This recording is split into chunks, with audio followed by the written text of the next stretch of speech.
Bom dia quem está chegando. Vou convidar vocês a se sentirem à vontade, se ficarem confortáveis, para abrir suas câmeras, para a gente ir se vendo e iniciando essa manhã, essa Masterclass. Bom dia, pessoal. Se quiserem colocar aí o seu nome, quem tiver no celular, quiser colocar no chat de onde você está, onde você está. Vai ser uma alegria para mim saber que lugares estão as pessoas com as quais a gente está conversando. Bom dia, Naira. Eu estou aqui com a Rafaela, que está fazendo o suporte. A gente está transmitindo esse encontro também no YouTube. Olha, Naira, Aparecida, Anápolis, Brasília, São Paulo, a Tatiane. Tem uma charaminha, Daniele, de Caxias do Sul. Nossa, Rio de Janeiro, gente, muito bem-vindas todas vocês. Tem algum pai aí? Tem algum homem, um pai ou padrasto, talvez? Olha, apareceu! Muito bom, bem-vindo também. Eu fico muito contente de receber vocês aqui. Para mim é uma alegria muito grande, porque quando a gente tem pessoas interessadas em melhorar a sua relação com seus filhos adolescentes, a gente tem aí um futuro, eu imagino, muito melhor, muito mais bonito, né? Então, pessoal, eu vou começar já para a gente honrar o tempo, honrar quem chegou aqui, e eu vou começar apresentando. Bom dia, Lidineide. A gente, quando tiver 10:05 exatamente, até para cuidar. Olha, acabou de aparecer 10:05 para mim. Então, eu vou apresentar a tela para vocês. Ai, obrigada. A Rafa começou a gravar, a Maria Clara falando que já está com caderno e caneta. Maravilhoso, maravilhoso. Eu espero que seja um encontro de muito aprendizado para vocês e também de muita conexão com o que vocês estão sentindo, com essa etapa da vida dos filhos de vocês e nossas, né, também, porque eu também sou mãe de adolescentes. Gente, só quero confirmar se vai dar certo com a tela. Deixa eu ver aqui. Eu vejo o rosto de alguns de vocês. Vocês estão conseguindo ver direitinho a tela agora? Tudo certinho? Então tá bom, tudo certo. Vamos lá. Como que a gente então melhora a nossa comunicação com o adolescente? Talvez estejam aqui pais, mães, padrastos, madrastas, avós, avós. A ideia é que a gente fale de uma forma geral para pessoas que se importam com seus adolescentes. Então, se você é pai, se você é mãe, avô, cuidador, responsável por um adolescente, você é a pessoa para quem eu estou falando aqui, tá bom? Vamos começar fazendo alguns combinados. Se você quiser, como eu disse antes, colocar o seu nome, a cidade de onde você está falando, mas agora também o meu convite é que a gente fique menos no chat e mais com a gente mesmo, mais com as nossas reflexões. E se você quiser pegar uma água, um chá, tem gente que colocou para mim que já estava com caderno e caneta, maravilhoso. Fica à vontade, tá? A gente vai ter aqui um tempo de muito compartilhar, de muito conteúdo. Eu trouxe muito do meu coração, da minha experiência para trocar com vocês. Queria dizer para vocês que se tiverem perguntas, por favor, coloquem no chat, tá? Então, tem uma dúvida disso, coloca ali no chat para a gente falar mais especificamente isso mais para o final, tá bom? Eu vou fluir no meu conteúdo aqui, vou pedir que vocês façam alguns movimentos de olhar para dentro de vocês, mas também de olhar para fora. E eu, por isso, queria dizer para vocês deixar de lado, sabe aquelas ideias que a gente tem de que a gente Será que está certo isso que eu estou fazendo? Será que está errado? Será que o meu filho está certo? Será que o meu filho está errado? Sabe essas ideias de certo e errado que a gente possa deixar um pouquinho de lado, pelo menos hoje. Se você é muito, muito apegado a essas ideias, coloca elas ali atrás da porta e se você quiser pegar elas de volta no final, ok. Mas durante esse processo, essa caminhada nessa manhã de hoje, que nós possamos ficar muito mais com as ideias de será que isso é certo, ao invés de certo e errado, será que isso é útil ou inútil? Será que é saudável ou prejudicial? Toda vez que você estiver pensando no que você faz, na maneira como você lida com os desafios com o adolescente, tá bem? Então, eu queria dizer para você que veio que no final eu tenho um presente para você. E eu quero que você aguarde até o final. Eu espero que a gente fique muito, muito conectado aqui durante essa aula e vocês não vão se arrepender, tá bom? Então, para vocês terem uma certa organização de por onde que a gente vai passar hoje, eu quero contar basicamente quem eu sou, qual é a minha história, né? Sem me alongar muito, mas talvez você tenha conhecido, chegado no meu perfil essa semana, talvez você já esteja há mais tempo, então acho que é sempre importante a gente contar qual é a caminhada, qual é a minha caminhada nessa questão da educação parental, da comunicação não violenta. Depois a gente vai falar dos 4 passos para a mudança. Nós vamos falar de estilos parentais, do processo que os adolescentes estão vivendo agora, né? Então, o que que é a individuação, o que que é esse processo de diferenciação. Vamos passar pela saúde mental, porque é um tema que está extremamente necessário para a gente entender mais o que está acontecendo com os nossos adolescentes. E aí eu vou entregar para vocês uma história, uma ferramenta poderosa, e como eu falei, no final eu tenho um presente. Então, para me apresentar, a primeira coisa que eu queria dizer para vocês é que eu sou mãe de 2 adolescentes. Do Rafa, de 17 anos, e da Camila, que vai fazer 14 daqui a alguns dias. Esses lindos aí fazendo foto, fazendo chifrinho um no outro, né? Como bons adolescentes. Eu estudo comunicação não violenta e eu comecei a fazer conta dos treinamentos que eu tenho, e é muita coisa, gente. Eu tenho mais de 500 horas de treinamento em comunicação não violenta. Eu estudo isso, sou uma eterna aprendiz desde 2013, e a comunicação não violenta transformou a minha vida. Em 2019, eu fui para o primeiro treinamento intensivo internacional de comunicação não violenta, onde a gente fica 9 dias em imersão aprendendo comunicação não violenta, como eu digo, até no sonho, né? Porque é muito intenso. Então, nós ficamos 9 dias em retiro e aprendendo, aprendendo, aprendendo. Essas são fotos do treinamento de 2023. Eu fui já a 2, além dos outros treinamentos que eu tenho.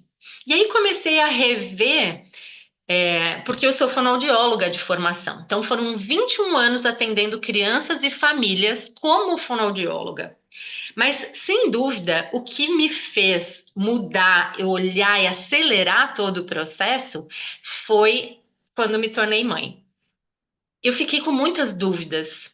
Eu queria muito fazer diferente do que eu tinha recebido, sabia que não queria bater nos meus filhos, mas num determinado momento, e esse momento foi quando eu cheguei na comunicação não violenta, eu percebi que eu achava que eu estava fazendo muito diferente do que eu tinha recebido dos meus pais, mas na verdade não era tão diferente assim. Então, é sobre isso que eu vou contar um pouquinho para vocês e trouxe algumas fotos para vocês aqui, retomando, né? Lá do começo da minha jornada, porque além de facilitadora de CNV, certificada internacionalmente pela Positive Discipline Association em disciplina positiva, sou educadora parental, educadora para professores, para primeira infância. Não existe uma certificação para adolescentes, mas eu venho me especializando muito nisso, com todos os estudos, todos os cursos, congressos que eu vou.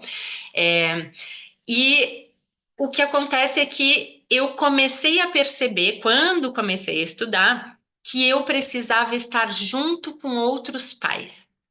E isso aconteceu logo depois que eu fiz uma formação básica e avançada como facilitadora de círculos restaurativos. Eu não sei se vocês já ouviram falar na justiça restaurativa. Então, eu coloquei aqui algumas fotos de palestras que eu dei, de círculos que eu facilitei, escolas. Ah, e uma coisa que me disseram para contar para vocês. Eu tinha o cabelo liso, tá, gente? Essa pessoa aqui, que tá com o cabelo crespo, sou eu pós-pandemia, né? Na pandemia, muita gente se reinventou. E eu comecei a perceber que eu poderia retomar o meu cabelo liso. Meu cabelo liso não, meu cabelo natural. Então, porque senão vocês vão ficar me procurando ali, né? E não tem muito cabelo liso aqui nessa história, né? Então, o que me deixa apaixonada e o que me fez perceber que eu precisava estar com pais foi justamente a minha maternidade. Quando eu coloco que a gente precisa estar junto, quando eu noto que só ler e fazer curso não é suficiente para aprender o que a gente precisa aprender, de educação dos nossos filhos, eu noto que eu preciso estar junto com as pessoas, que eu preciso ensinar as pessoas. E eu coloco essa foto porque foi a minha maior motivação. Eu preciso aprender a educar os meus filhos junto com outros pais. Eu preciso sentar em roda, ou pelo menos estar junto, conversando, ouvindo as pessoas. E aí eu queria convidar para a gente fazer uma viagem para dentro.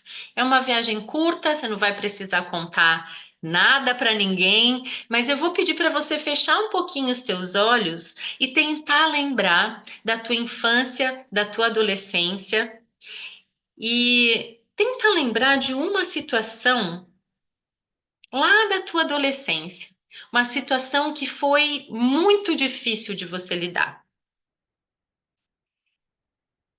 Os teus pais, eles souberam do que aconteceu? Eles te apoiaram? Eles te puniram? Ou eles nem ficaram sabendo? Nessa situação difícil, que talvez você tivesse muito triste, talvez você tivesse passando por um momento de rejeição, talvez fosse uma festa que você foi e que daí tinha gente.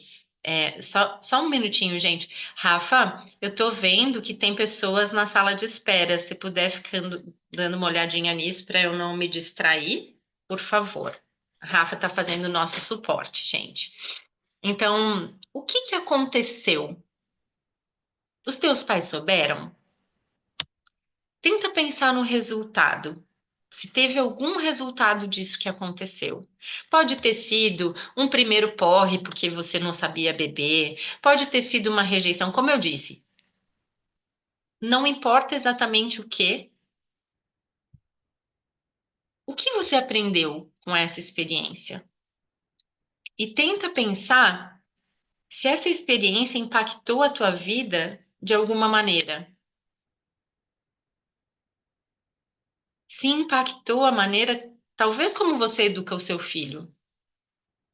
E aí, gente, para mim, a verdade, né, e a transparência, elas são muito importantes. E teve uma coisa que aconteceu, eu tinha mudado para uma cidade, mudava muito de cidade, porque meu pai era bancário do Banco do Brasil. De 2 em 2 anos, estava a gente lá indo para outro lugar. E a primeira festa que eu fui no que era o segundo grau, que hoje é ensino médio, eu fui sem comer um churrasco, comecei a bebericar umas cervejinhas, nunca tinha bebido e foi um horror. O que que aconteceu naquele momento? Não importa, não vou contar o detalhe do detalhe, mas eu percebo o quanto eu tenho medo hoje das experiências com álcool dos meus filhos. Eu percebo que isso traz um impacto. Então é esse convite que eu estou pedindo para vocês fazerem. A gente não vai ficar muito aqui, mas vai pensando nisso, vai deixando isso amadurecer dentro de você. E aí, eu quero te dizer que a gente vai passar por 4 passos aqui nessa aula, que são os 4 passos para a mudança. O primeiro é o desejo. O segundo é a conscientização, e eu vou explicar tudo isso bonitinho. O terceiro é a aceitação e o quarto são as escolhas. Então vamos lá. Se você está aqui nessa aula, é porque de alguma maneira você tem vontade, você tem desejo de que as coisas sejam diferentes. E aí a gente vai falar um pouquinho sobre os desafios que vocês escreveram na pesquisa, os desafios que eu falo muito no meu perfil da rede social, sobre álcool, drogas, esses são, né, o TDAH do nosso filho, várias pessoas escreveram isso, né, na pesquisa. Como que a gente lida com a agressividade deles quando eles demonstram raiva? E aí, eu vou trazer para vocês, isso aqui é o material que eu fiz junto com a turma um. A turma um de pais de adolescentes, tá? Que isso já foi um trabalho que a gente fez online. Até vou voltar aqui, porque eu não falei sobre isso de uma forma muito nítida para vocês. Vou voltar rapidinho, rapidinho, tá? Muitos grupos, e esse grupo aqui, esses três grupos foram a turma um, turma 2 e turma 3. Se tiver alguém que está aqui, que fez parte da turma um, 2 ou 3, por favor, coloca na frente do teu nome, se você conseguir renomear, T1, T2, T3. A gente chamava de GEA, Grupo de Estudos sobre Adolescência, tá? Sobre adolescências. Se você tiver aqui, coloca ali uma marca, por favor, para a gente saber. Então, vou passar de novo, tá, gente? E esse material que eu trouxe, dos desafios, é um material que a gente fez junto naquele grupo um na turma um. Olha só os desafios que eles colocaram aqui coletivamente. Gritar, demonstrar raiva, as conversas monossilábicas, não sei se vocês conhecem. Que, né? As grosserias, as oscilações de humor, a maneira como se expressa de uma forma agressiva ou física, às vezes, sabe? Quando eles dão soco em alguma coisa na casa, não quer participar das tarefas ou da dinâmica das casas, não consegue fazer amigos, não faz as coisas que se comprometeu ou que são pedidas.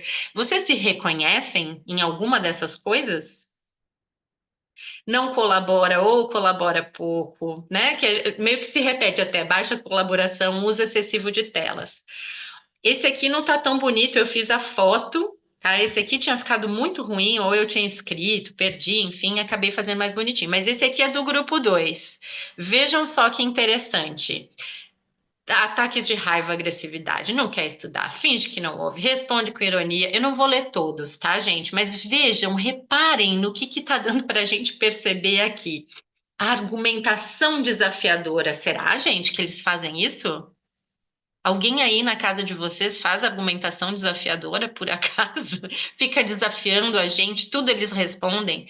Quer quebrar regras ou combinados, esconde, omite coisas erradas, se isola, tem um isolamento social, não tem amigos, fica muito no videogame, as brigas e implicâncias entre irmãos, às vezes quer sair muito, então tem tanto aqueles que têm uma dificuldade com socialização, quanto aqueles que querem sair demais e a gente não dá conta de tanto ficar estressado de madrugada. Todos são melhores amigos, se fazer de vítima, não assumir responsabilidade. Apareceu de novo a agressividade, olha só. Parece que não se importa com os outros, vício em telas de novo. Como eu disse, não vou ficar lendo todos, embora esteja quase, né? Aqui, esse é o quadro da turma 3. Ali, agressividade, gritos rompantes de novo, irresponsabilidade, fica emburrado, não fala, desordem no quarto, parece preguiçoso. Gente, vocês estão percebendo? Vocês estão percebendo? Tá dando para perceber isso aqui? Eu comparei todos, ó. Vocês percebem o quanto parece que familiar isso para vocês? Tá parecendo familiar? Eu tô vendo só duas pessoas aqui no meu quadrinho. Eu vou contar quem eu tô vendo. Posso contar quem eu tô vendo para vocês me ajudarem fazendo assim, só para eu saber se tá tudo certo? Eu estou vendo a Tatiane, que tá de blusa azul e uma coisa assim no. Então, Tatiane, se eu perguntar, por favor, e eu tô vendo a Lindineide. Tudo bem, Lindneide? Então, se vocês puderem, de vez em quando, me responder, eu vou ficar mais contente. Assim, tem alguém que está com o telefone fechado, aí eu não consigo ver. Seriam 3 pessoas. Então, gente, vocês se reconhecem nessas queixas, nesses desafios de comportamento ou não? Tem alguma coisa aqui que os filhos de vocês, ou enteados, ou netos, enfim, porque eu sei que tem vó também, faz? A Tati já está me ajudando. Então, se isso é familiar para você, olha só, a gente está meio que no mesmo barco, não tá? E onde a gente quer chegar? A gente não quer chegar. Vejam se vocês se reconhecem. Vou pegar aqui o exercício da turma 3, mas tem o da turma 2 também. Vamos olhar aqui no azul? Que eles sejam amorosos, carinhosos, que eles tenham vitalidade, que eles saibam escutar, que eles tenham que eles cultivem a presença, sejam acolhedores, solidários, confiantes, empáticos, educados, gentis. A gente não quer? Respeitoso, inteligente, criativo, grato, realizado, uma pessoa que sabe honrar a sua história, saiba honrar de onde veio, que seja saudável física, e emocionalmente, que socialize, que tenha uma boa autoestima, que seja alegre, feliz, que tenha bom humor, autonomia financeira, que se realize profissionalmente. A gente não quer tudo isso? Que tenha bons relacionamentos, que seja amigo dos amigos, que tenha propósito de vida, que seja autêntico, que seja entusiasmado, não é? A gente não quer o melhor para os nossos filhos? Como é que a gente faz isso? A gente faz isso educando eles. A gente quer chegar nesse barril do tesouro, nessa joia que é ver nossos filhos adolescentes, jovens adultos felizes, realizados, é ou não é? Bem-sucedidos no sentido de que, cara, deu certo, deram certo. Então, a gente quer muito isso. E para que a gente consiga isso, a gente precisa dar mais um passo, que é o passo da gente tomar consciência. Tá? A gente vai chegar nos outros passos também, lembram? Então agora a gente entra no passo da conscientização. E eu gosto muito de usar, eu sei que quase clichê, né, batido, mas eu acho que a gente precisa falar muito sobre isso, porque embora seja algo que nós educadores parentais falemos bastante, ainda não é uma coisa completamente conhecida. Ai, tem mais uma pessoa que eu tô vendo, que é a Naira. Naira, você também tô vendo. Então, Naira e Tati agora precisam fazer assim com a cabeça para eu me sentir acompanhada. O que que a gente está vendo? A gente está vendo o comportamento que é a parte que está ali fora da água do iceberg, né? E o que está embaixo da água, o que está submerso, corresponde a 90%, gente. 90% é muita coisa. Então, o que está por trás do comportamento que eu estou vendo? Porque eu estou vendo que ele é agressivo, que ele responde, que ele não quer fazer nada, que ele não colabora, que ele é preguiçoso, que não quer estudar. Essa geração da adolescência, não sei o que vocês estão vivendo aí, mas eles estão com muitas questões em relação à escola. E a gente vai falar mais sobre isso, tá? Então, o que que tá por trás? E aí, quando a gente fala sobre esse processo de conscientização, a gente vai falar que é como se a gente estivesse saindo de um quarto escuro, indo para um lugar que a gente está acendendo uma luz, tá? Sem a gente tomar consciência, e sem eles tomarem consciência também, não tem como nada mudar. Por isso que a gente está falando sobre isso. Então, eu quero passar por várias questões que estão aqui e que vão falar sobre o que está por trás do comportamento. Na comunicação não violenta, a gente fala sobre as necessidades. Que necessidades que estão por trás? Quando a gente está falando de adolescência e quando a gente está falando de parentalidade, a gente precisa dar um passo para detalhar isso. Sempre vão ser as necessidades, mas elas vão estar relacionadas à maneira como a gente, pai, cuidador, pai, mãe, cuidador, padrasto, madrasta, porque existem padrastos e madrastas tão incríveis, gente, tão incríveis, que são como a figura parental. né? Então, eu sei, inclusive fiz uma masterclass há um tempo atrás, que uma pessoa depois me escreveu dizendo: Nossa, obrigada, obrigada que você fez isso, que você inclui todos os cuidadores. Porque muitas vezes as pessoas falam mãe, mãe, mãe, mãe. Inclusive, gente, deixa eu dizer para vocês, eu estou bem feliz que tem homens aqui, porque educar não é só uma função das mães. Não é, isso aí é um problemão que a gente tem, não é? Porque sobrecarrega, a gente fica carregando peso demais. Então, muito obrigada, homens que vieram, e que nós possamos, mulheres, puxar cada vez mais eles para estar junto, porque não é possível, né? Eu não sei vocês, mas não é possível. Sim, prover é importante, mas hoje em dia estamos em 2024, quase 2025, muitas mulheres trabalham. Existem mães solo também, então a gente sabe que isso sobrecarrega, né? Mas quando existe um pai, quando tem um pai que é possível que tá junto com a mãe, ou um padrasto, né? Ou um vô, um tio, alguém que faz essa figura parental. É muito importante. Então a gente vai olhar para os estilos parentais que têm um impacto nessas necessidades que são atendidas, desatendidas. A gente vai olhar para o processo de individuação, processo de diferenciação, e a gente vai olhar também para como está a saúde mental dos adolescentes hoje em dia. Hoje em dia. E aí vamos começar pelos estilos parentais. Vou dizer que eu tô vendo a Tati, a Naira. Isso é óbvio para vocês? Olhar para como a gente educa? É uma coisa muito batida, só para eu saber, Naira, já ouviu? A Naira tá fazendo que sim. Já viu muito sobre estilos parentais? Tati? Mais ou menos? Beleza. Então vamos lá. Gente, eu tô falando mais com a Tati e com a Naira porque eu, quando tô apresentando tela, não vejo todo mundo, tá? Então, só para vocês se sentirem todas incluídas e incluídos, porque elas estão representando vocês aqui. Os estilos parentais. Quando a gente fala de estilo parental, a gente vai falar sobre gentileza, que nós também podemos substituir por amorosidade, o calor, conexão, e a gente vai falar sobre firmeza, que a gente vai substituir também, ou substituir não, somar, não é substituir, é somar. A gente vai também entender que a firmeza tem a ver com o contorno que a gente dá, com os limites que a gente dá, com os acordos que a gente faz.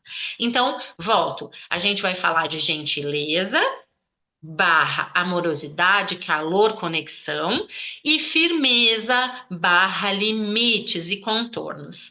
E aí, quando a gente tem alta gentileza e baixa firmeza, a gente está falando de um estilo parental permissivo. O que é o estilo parental permissivo? Eu não gosto de rótulo, tá? Com a comunicação não violenta, aprendi a limpar muito esses rótulos que a gente vai utilizando ao longo da vida. Mas vamos pegar uma imagem. A gente está vendo ali um capacho. Não é legal, né, gente? Mas o estilo permissivo é aquele estilo que é meio capacho do adolescente, que é super protetor, que faz muito pelo adolescente, que salva o adolescente de todas as encrencas em que ele se coloca. E aqui eu não estou dizendo salvar no sentido de apoio, porque uma coisa é a gente apoiar o adolescente, e é legal apoiar o adolescente, mas ele precisa sentir a consequência das atitudes dele. Não precisa, a gente não precisa impor consequências, porque daí a gente está falando de punição. Já vamos falar sobre isso. Mas ele precisa experimentar que aquilo que ele faz ou que ele deixa de fazer tem uma resposta. Então, no permissivo, são pais que não conseguem deixar o adolescente experimentar a consequência dos seus próprios atos.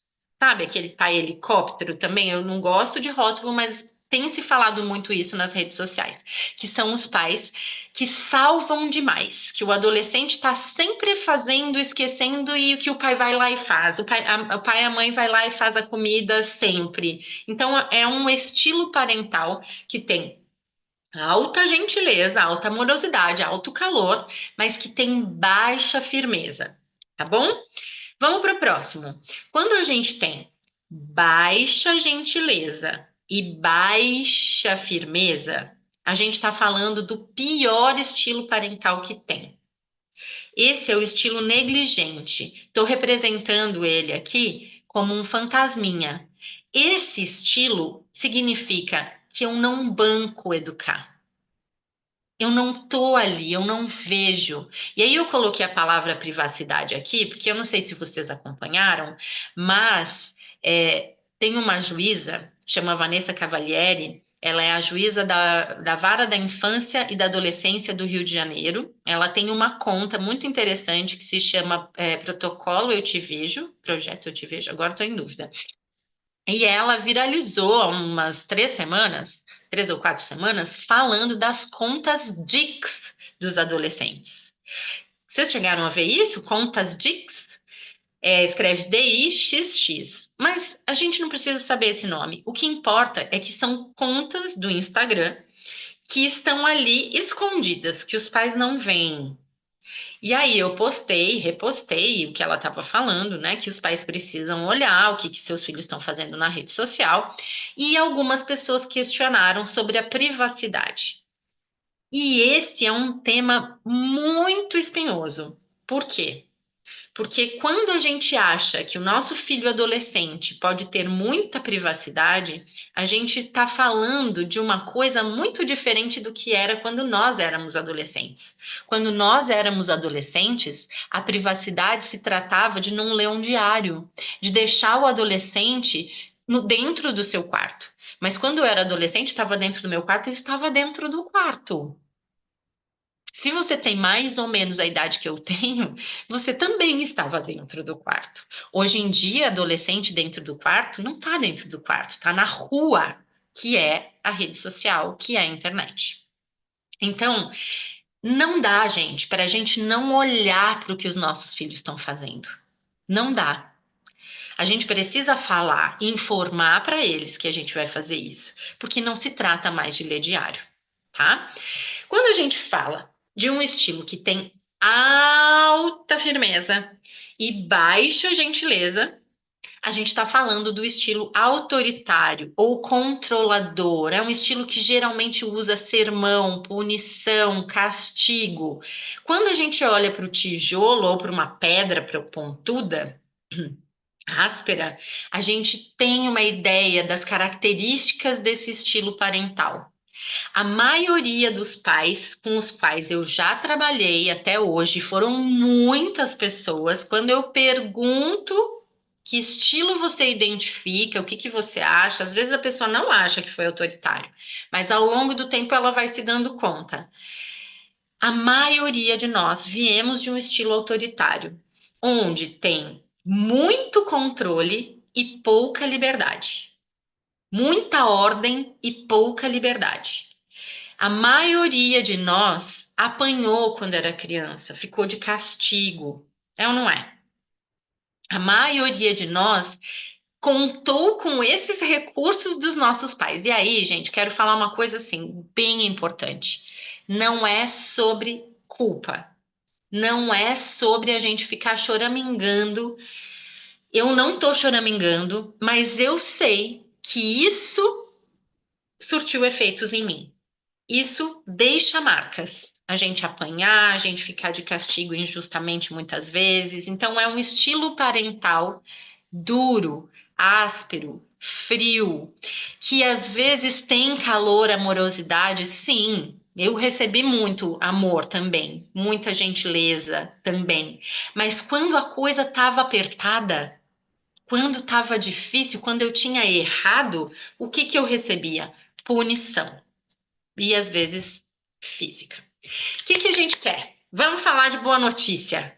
A gente quer um estilo parental que hoje é chamado de competente ou autoritativo, ou seja, ele não é autoritário, ele é autoritativo. O que que significa? Ele tem alta gentileza, amor, conexão e alta firmeza, tem limites, limites adequados para aquilo que é necessário segundo a faixa etária, segundo a situação. No estilo competente, eu tenho um respeito muito alto comigo, nas decisões que eu estou fazendo ali. Eu tenho um respeito muito alto com o adolescente, com as necessidades dele, e eu tenho uma nutrição muito importante de respeito com o contexto, com o que aquela situação está pedindo. E eu vou nutrir isso dando modelo para o meu filho. Eu sou um modelo de educação e de atuação competente, tá bom? É esse estilo parental que a gente quer. A gente oscila.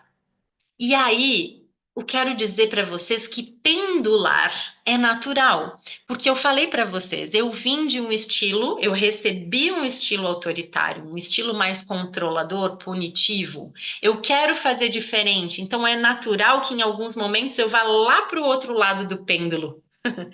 E é natural que de vez em quando eu perceba, oh, não deu certo, eu vou lá para o outro.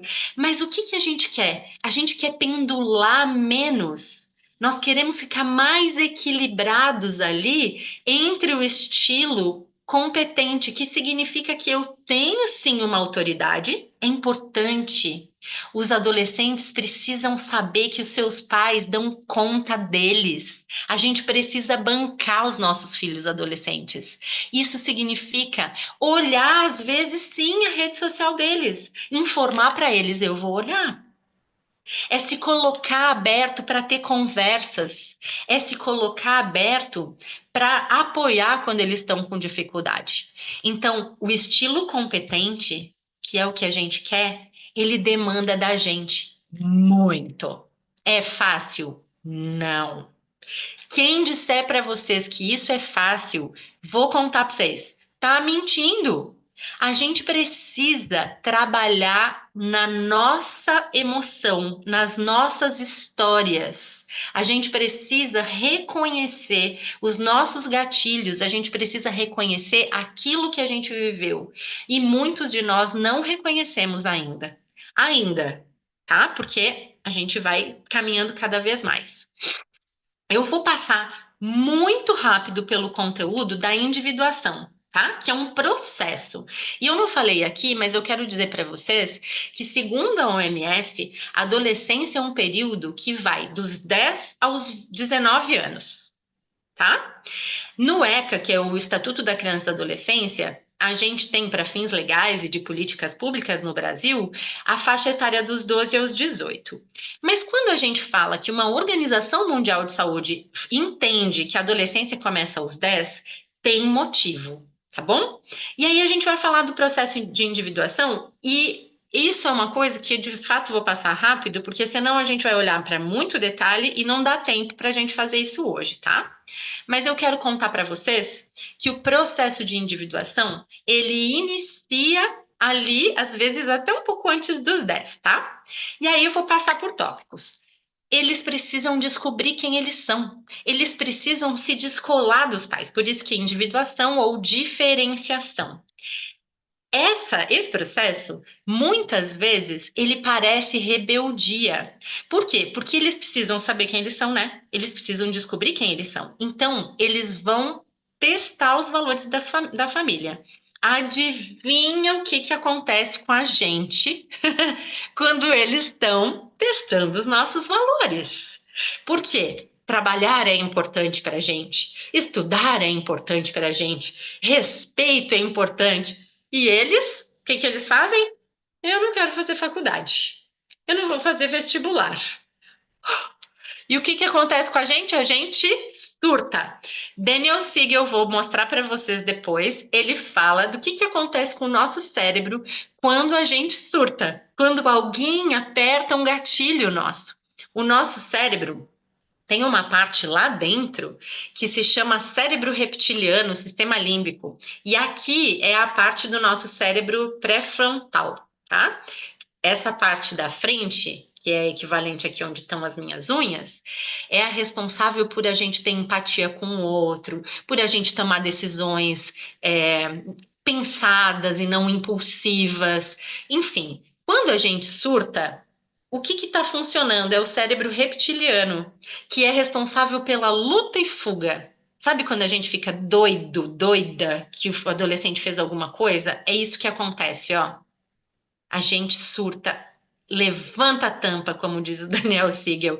E quem funciona quando isso acontece não é o nosso cérebro que pensa no que vai falar, cuida bastante. São gatilhos emocionais que fazem com que a gente fique ativado e vá para essa situação de luta ou fuga. Então, quando o adolescente está testando nosso valor, nossos valores, quando eles bebem e a gente tem uma questão com álcool, quando eles usam drogas e a gente tem uma questão muito séria com a questão do uso de substâncias, a gente surta, gente. É isso que acontece. Não é mesmo? Eu estou vendo Naira e Tatiane. Ou a gente fica plenas e plenos. Ai, tá tudo bem. Eles estão fazendo tudo isso que a gente fica doido e a gente consegue, né? Não. Eu, pelo menos, sinto que é difícil. Outra questão aqui importante: os adolescentes passam por grandes mudanças físicas e emocionais. O corpo deles muda, gente, em tempo recorde. É uma maluquice. Isso mexe muito com o emocional deles, tá? Eles não vão se importar mais com a gente, com os pais. Quer dizer, não é que eles não vão se importar. Deixa de ser, sabe quando a criança tudo quer papai e mamãe, quer que veja o desenho, quer que veja o quanto foi bonito, quer que veja a nota, quer que veja tudo. Nessa fase da vida, é menos importante o relacionamento com os pais do que o relacionamento com os pares. Que são os pares? Os amigos, os colegas, o pessoal que tem a mesma idade que eles, tá bom? Os adolescentes, eles exploram e exercitam o poder pessoal e autonomia. Se eles não fizerem isso, eles não vão para a vida, eles não descolam da gente. Então é necessário que eles façam isso. É natural que eles façam isso, é bom que eles façam isso. Eles têm uma necessidade muito grande de privacidade em relação aos pais. E olha só, será que é à toa que a gente acha fácil na internet uma foto desse tipo? Com uma bagunça do quarto? Lembra lá dos desafios? Então, às vezes eles sentem um constrangimento. Por que que eles sentem um constrangimento com os pais? Porque parece que a gente trata eles como crianças e eles não querem mais ser crianças, eles querem ser grandes. Então, não é para ficar aparecendo pai e mãe, levando na escola, coisas assim. E eles se sentem onipotentes e acham que sabem tudo. Isso tem a ver com o cérebro. O que está acontecendo no cérebro do adolescente, gente, é uma loucura. Tá ficando muito mais rápido, tá fazendo poda neural, tá botando fora aquilo que não é utilizado. É um cérebro que é como se fosse uma Ferrari na mão do pessoal que não sabe dirigir. Veja bem que coisa bem deliciosa da gente lidar. É importante que eles passem por isso. E aí eu quero falar para vocês que essas características, elas acontecem num contínuo. Então, quase nunca acontece isso em alguns casos, quase o tempo todo em outros casos. E aí também deixar claro que o desenvolvimento pode ser muito diferente de adolescente para adolescente. E outra coisa, existem adolescentes, principalmente, que estão sendo educados de uma forma muito autoritária, que podem não passar pela individuação durante o período da adolescência. E isso é uma coisa grave. Sabe aqueles adultos que vivem fazendo coisas ainda para agradar os outros? No fundo, dentro deles, eles estão querendo agradar os seus pais. Eles não sabem, eles acham que é para agradar os outros. Sabe quando você não consegue ter uma conversa difícil, que você fica escapando, que ter conflito é muito ruim, que é desesperador para você? Você não teve a coragem de passar pela adolescência, talvez porque não te deixaram, porque você foi punido demais quando você se mostrava como você era. Quando você foi, lembra? Eu lembro, tá colocando as garrinhas para fora. Quantas coisas a gente escutou na nossa adolescência? Aborrecente, é insuportável, quanta coisa a gente ouviu. Então, existem pessoas que chegam lá nos seus 40 e poucos anos que estão ainda fazendo coisas, estudando, construindo coisas. Eu escutei já de um adulto, assim, eu percebi que que eu estava fazendo, construindo prédios para mostrar para o meu pai. Então, é importante que eles saiam desse looping de querer nos agradar. Essa coragem que eles têm, que deixa a gente doida, pode ser uma coisa normal do processo, mas é importante a gente saber que existem coisas que acontecem que fogem do limite. E é a nossa função, lembra? De bancar os nossos filhos adolescentes. E aqui eu vou colocar algumas pesquisas, porque vocês sabem que tem se falado muitíssimo sobre saúde mental na adolescência. Essa geração, uma geração que passou por uma pandemia. Então, quem está na adolescência agora, seja quem está com 12, 10, 11, 14, 15, 17, que é o caso do meu filho, viveu uma pandemia. E aí existem diferenças dos impactos. Aqueles que entraram na adolescência e entrou a pandemia, provavelmente tem um impacto ainda aumentado, tá? Isso tá respingando na escola, isso tá respingando no quanto eles estão usando tela, enfim. Vou passar muito rápido aqui, senão vocês não vão me aguentar essa manhã, né? É, alguns dados de pesquisas recentes e eu posso depois entregar para vocês por e-mail essa aula, se vocês quiserem. A Naira bateu palma. Quase um em cada 6 adolescentes brasileiros entre 10 e 19 anos apresenta algum transtorno mental. Então, a gente está falando de uma epidemia, tá? Tem dados aqui de uma pesquisa que chama Pesquisa Nacional de Saúde do Escolar, pense, que foi feita em 2019, agora em 2024 foi feita outra, mas os resultados ainda não saíram, tá? Então a mais recente é essa. Os adolescentes de 2019, ou seja, antes da pandemia, já estavam mais insatisfeitos com o próprio corpo, inseguros na escola e no trajeto que eles faziam para a escola, ou seja, insegurança, a insegurança te coloca o tempo inteiro em luta e fuga, e que eles estavam tendo relações sexuais mais cedo. Então a gente já sabe que isso aqui já vai ter mudança. Vocês podem apostar que todos esses dados vão aumentar, eu não tenho dúvida. Olha só que alto, 31,4% dos alunos que foram entrevistados disseram sentir tristeza com frequência. 2019, gente. Quase 20% avaliaram negativamente a sua saúde mental. Então, 10 a 20% dos adolescentes estão vivenciando problemas de saúde mental no mundo. Isso aqui é dado da OMS. E o pior, a maioria deles está sem diagnóstico ou não está tendo diagnóstico adequado e tratamento também. Os sinais de que eles não estão bem podem ser negligenciados por diversos. Meu Deus, agora eu comecei a gaguejar. Acho que está na hora de tomar uma aguinha. Peraí. Ou seja, eles podem não estar sendo diagnosticados, podem não estar sendo vistos. Por quê? Porque os profissionais da área da saúde não estão bem preparados para isso, ou mesmo porque pode existir um estigma, um preconceito. Por isso que eu coloquei esses post-its nesse adolescente, né? Medo de que o adolescente, o nosso filho, ou o próprio adolescente ter medo de contar que não está bem, por medo de sofrer preconceito, porque aumenta mesmo o preconceito em relação aos adolescentes que têm alguma condição. A metade de todas as condições graves de saúde mental começam aos 14 anos, e a maioria dos casos não é detectada e nem tratada. A gente está lidando com uma coisa que não é brincadeira. Quando a gente fala de suicídio, olha só, gente, é a terceira principal causa de morte entre adolescentes de 15 a 19 anos. Que coisa séria, importante da gente olhar. Travou a minha tela. Não abordar essas questões de saúde mental leva a consequências que vão para a idade adulta, que prejudica a saúde geral e limita as futuras oportunidades desses jovens. Aqui eu trouxe algumas coisas que eu já falei. As pesquisas mostram que os registros de ansiedade na faixa etária já superam o registro de ansiedade de jovens e adultos, ou seja, que já estão no mercado de trabalho e que tem mais chance, mais probabilidade dos adolescentes cometerem suicídio. Por quê? Porque nesse cérebro impulsivo, muitas vezes acontecem coisas e a gente nem.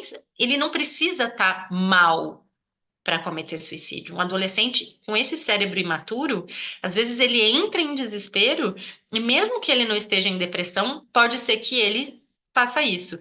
Além de que eu nem estou citando aqui a questão dos jogos perigosos, Eu não queria pesar a barra para vocês, gente, porque eu sei quanto isso é denso da gente estar falando aqui, mas como que a gente fala de adolescência sem falar desse tipo de coisa? Não tem como. Então, os desafios perigosos na adolescência estão sendo responsáveis por uma taxa altíssima de morte. Eles acham que nada vai acontecer com eles.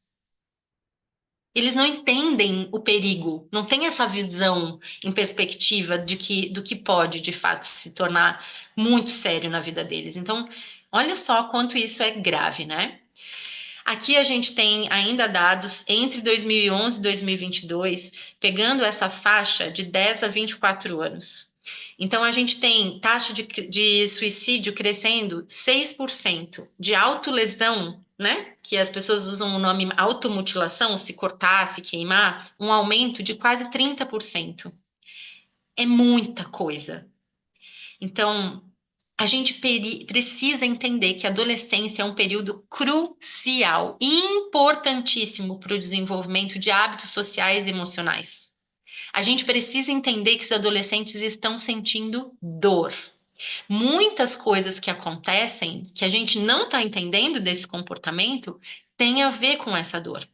Então a gente precisa olhar para isso e olhar para as coisas que têm impacto na saúde mental deles é fundamental. E eu sei que é difícil, né? Quando a gente fala de sono saudável, a gente está falando de tela também, tela impactando no sono. É importante fazer exercício físico regular. Se eles não fazem, se eles estão sedentários, eles também estão em risco. Importante que a gente ajude essas criaturinhas preciosas da nossa vida a desenvolver habilidades de enfrentamento de problemas e resolução de problemas. Como que eu lido? Como que eu lido com coisas que me dão medo, que me deixam inseguro? Que habilidades que eu tenho de me relacionar, de falar sobre as coisas que estão difíceis? Eu tenho com quem contar? Eu posso contar para as pessoas adultas responsáveis que eu estou vivendo uma situação muito difícil na minha escola, que estou sofrendo bullying, por exemplo? Ou, às vezes, ele é a pessoa, ele é o agressor. Quando ele é o agressor, ele também está sofrendo por algum motivo. Lembram que a gente falou do iceberg? Existe algum motivo para um adolescente, um menino, uma menina, fazer bullying com o outro. Ele certamente não está se sentindo bem. Ele também está com dor. Então é importante que a gente também ensine eles a fazerem um processo, aprender a se regular emocionalmente. O que que é fundamental para isso? A família. A família precisa ser um ambiente de suporte e de segurança. Quando a gente pune o adolescente, nós deixamos de nos tornar ambiente de suporte emocional e de segurança. Eles ficam com medo de contar o que eles estão vivenciando. A escola é um espaço de aprendizado e socialização com o qual a gente precisa lidar. Então, toda essa questão da adolescência que a gente está vivendo agora é uma questão coletiva. Precisa do apoio, do engajamento da família, da comunidade, da sociedade, da escola, de políticas públicas. Não dá para a gente lidar com isso sozinho. Mas é importante a gente fazer a nossa parte, porque senão fica aquela história da escola culpando a família culpando a escola, e a gente não se encontra, e quem está no meio de tudo isso é o adolescente que sai perdendo e adoecendo. Então é importante que a comunidade na qual ele está vivendo proporcione fortalecimento de vínculos e senso de pertencimento. Então, falando dessa etapa de desenvolvimento, quais são os fatores mais importantes de estresse? Eles querem mais autonomia e às vezes os pais prendem demais. A pressão para se conformar com pares quer dizer eu quero pertencer e eu quero e a pressão desse grupo para que eu faça o que eles fazem, incluindo álcool, substância, drogas, comportamentos de risco. A exploração da identidade social, sexual, então eles estão desabrochando sexualmente. Como que cuida disso? Como que lida com isso de uma forma que seja saudável para eles? Considerando as suas escolhas, né? Também outro fator de estresse é o acesso enorme, né? E o uso das tecnologias. Tecnologia é maravilhoso, gente. O problema não é a tecnologia, o problema é o uso inadequado. tá? Algumas outras coisas que impactam a saúde mental deles, a qualidade de vida em casa, então os relacionamentos, quais são as condições que tem essa família, se tem dados do quanto famílias em maior vulnerabilidade socioeconômica, quando isso é muito importante, né? E quando não tem vínculo, não tem apoio, o quanto isso impacta na saúde mental, no índice de suicídio, de autolesão. Isso é absurdo. As relações com os pares, a violência que inclui esses pais muito severos. Lembram lá da imagem do tijolo ou de uma pedra dura, fria, áspera, onde tem ordem demais, onde tem firmeza demais e baixa conexão, gentileza? O bullying, né? Problemas socioeconômicos também. Então, isso traz reconhecidos riscos. Então, eu volto para o iceberg e a gente vai falar o que está por trás do comportamento. Quando eu falo de estilo parental, individuação e falo de saúde mental do adolescente, tempo para a gente respirar, né, gente? Tempo para a gente respirar. Porque parece fácil ser adolescente quando a gente olha por essa perspectiva.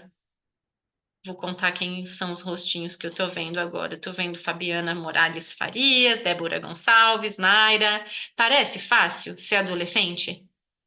Não é fácil para nós também, não, né? Por isso que eu digo, tenho usado muito essa metáfora. A adolescência dos nossos filhos é uma onda grande para eles, é uma onda grande para a gente também. É ou não é? E, gente, tem alguém escrevendo na minha tela, tá escrito Kátia. Não escreve não, Kátia. Ai, ai, ai. Tem alguma configuração aqui que permitiu que as pessoas mexessem na tela. Mas enfim, tem uma coisa escrita aqui, vocês sabem que foi isso que aconteceu. E aí, gente, como que eu quero conectar com vocês? Eu quero trazer uma história que conta um pouquinho para a gente amarrar tudo isso que eu contei até agora. É uma história de uma mãe lidando com seu adolescente de 15 anos. E aí eu vou contar, e é uma história real, tá? O que que aconteceu? Um conflito, né? Vou contar uma história de um conflito. Qual era o contexto? Essa família estava muito assustada, lidando com questões desse adolescente que desde os 14 anos estava desafiando assim. Tinha mudado de cidade, estava querendo muito pertencer no pós-pandemia com aquele grupo de amigos da escola com o qual ele tinha se conectado mais.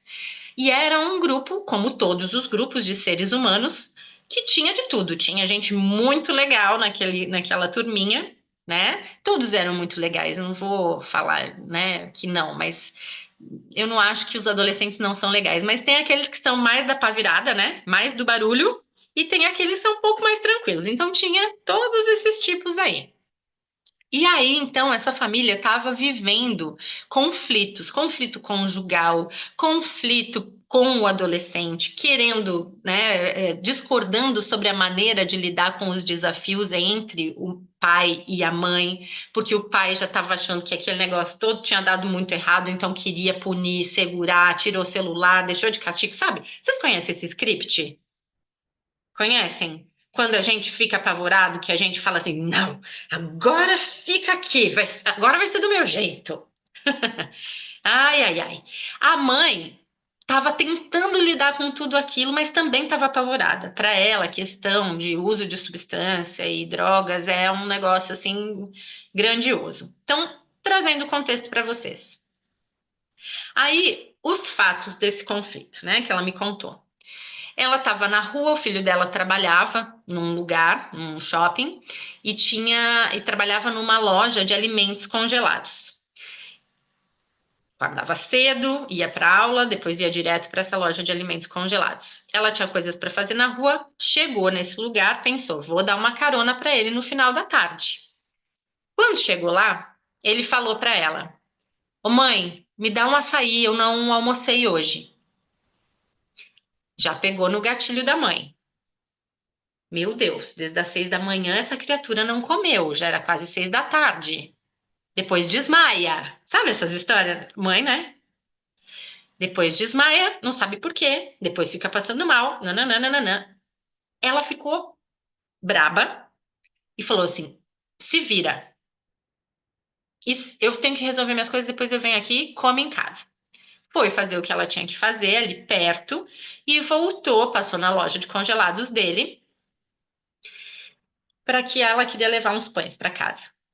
E aí ela falou que ele foi atender e fez igual criança, sabe que desenha no vidro do carro? Desenhou no vidro do freezer que estava úmido, assim, que estava suadinho.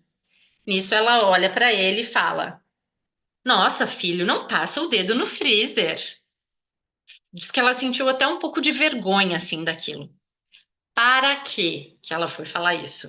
A coisa já estava meio feia, porque ela não tinha dado comida. Gente, adolescente com fome e com sono, não sei vocês, mas eu quando tô com fome também fico assim meio irracional. Ele já estava mexido com aquilo e a coisa pegou. Ele já reclamou assim: "Não tem que falar isso. Eu sei o que eu tenho que fazer aqui. Aqui é o meu trabalho." Ela olhou, não entendeu a reação. Falou: "Nossa, mas para que fazer isso?" Sentiu, né, que estava sendo desrespeitada. E aí, o que que aconteceu? Os dois transbordaram. Vou pedir, eu sei que deve estar pequenininho, mas aqui embaixo, ó, o copo transbordou dos dois e foram para discussão.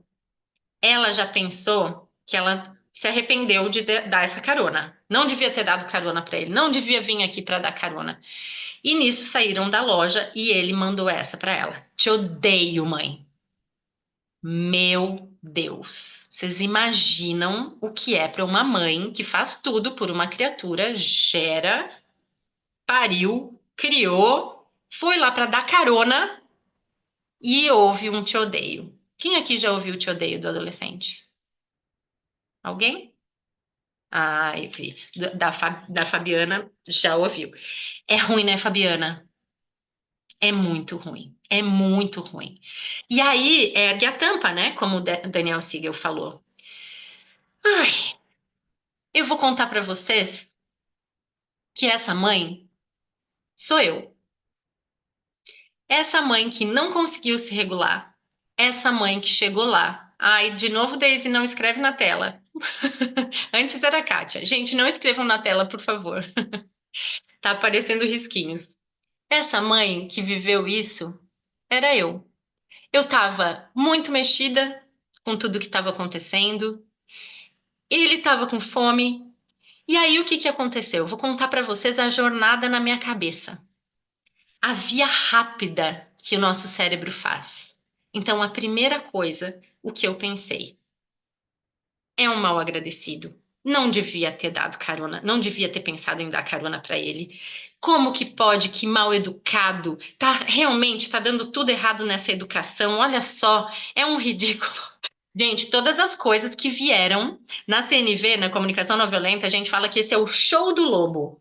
Todos os julgamentos que vieram na minha cabeça. Isso que eu tô assim sendo gentil com vocês, porque na verdade eu tava muito irritada, muito, muito irritada. A minha vontade era falar pra ele assim: "Vai a pé. Não vou mais te dar carona." Mas eu respirei e não falei isso. Segurei essa. Entramos no carro. E a gente ficou aos gritos. Aprendi na comunicação não violenta também que quando a gente não se sente escutado, quando a gente não se sente visto, não se sente compreendido, é quando a gente grita. Então, ele gritava, eu gritava e o caldo entornou. Passei por esse processo de culpar ele. Quando chego em casa, tento conversar com o maridão, que não me apoiou. Começou a me culpar, o que facilitou que eu entrasse no segundo looping da via rápida. Eu sou uma péssima mãe. Eu sou uma farsa. Como assim eu trabalho com comunicação não violenta? Tô gritando com meu filho? Como assim? Então, muitos chicotes. Eu costumo dizer que eu sou muito boa em chicotinhos, né? Não sei se vocês são boas também, mas é de ficar me culpando. Entrei nesse looping e comecei a ficar mal, mal, mal. Não conseguia sair daquilo. Na minha cabeça, ele era culpado. Eu era culpada. Ele estava errado. Eu estava errada. Às vezes eu estava certa. Ele estava errado. Eu estava errada. Quando a gente entra nisso, a gente não consegue sair fácil, é ou não é? Precisa de tempo. E aí eu percebi que eu precisava de apoio.